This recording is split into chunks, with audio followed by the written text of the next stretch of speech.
29 ዓመታት ራሱን ሴት አስመስሎ የኖረው ወይዘሮ አስፋሽ ወንድ ሆኖ ተገኘ። ደብረ ዘይት ወይም ቢሾፍቱ በደብረ ዘይት ከተማ ለ29 ዓመታት ያህል ወይዘሮ አስፋሽ ደግፌ በሚል ስም ራሱን እንደ ሴት በመምሰል ሲኖር የነበረው አቶ አስፋው የተባለ ግለሰብ በፖሊስ ቁጥጥር ስር መዋሉ ተሰምቷል።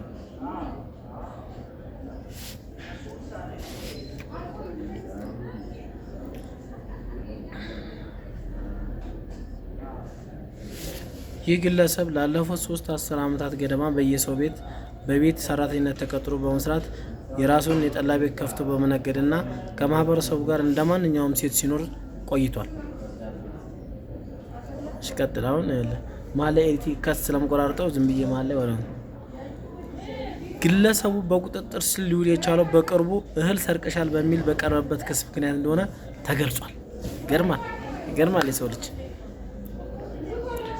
ፖሊስ ግለሰቧን ማለትም ወይዘሮ አስፋሽን በቁጥጥር ስር አውሎ ምርመራ ሲያደርግ ወይዘሮዋ ሴት ሳይሆኑ አቶ አስፋው የተባለው ወንድ መሆናቸውን አረጋግጧል። በቃ ምን ትላላችሁ? ሆነ ሴት የተባለችው ወንድ ሆነ።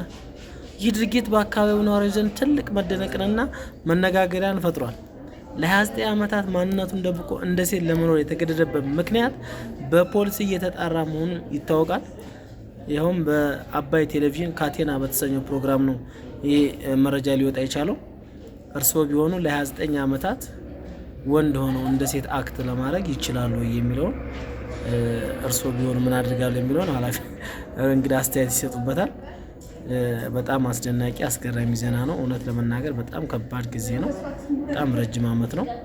በጣም የሚገርም ድንቅ ታምርም ነውና የሰውየውን ቻሌንጅም ሳላደንቅ አላልፍም። በዛው አጋጣሚ አዳዲስ መረጃዎች እንዲደርሳችሁ አካውንታችን ላይክ፣ ፎሎ፣ ሼር ማድረጋችሁ አይረሳ። ስላዳመጣችሁኝ አመሰግናለሁ።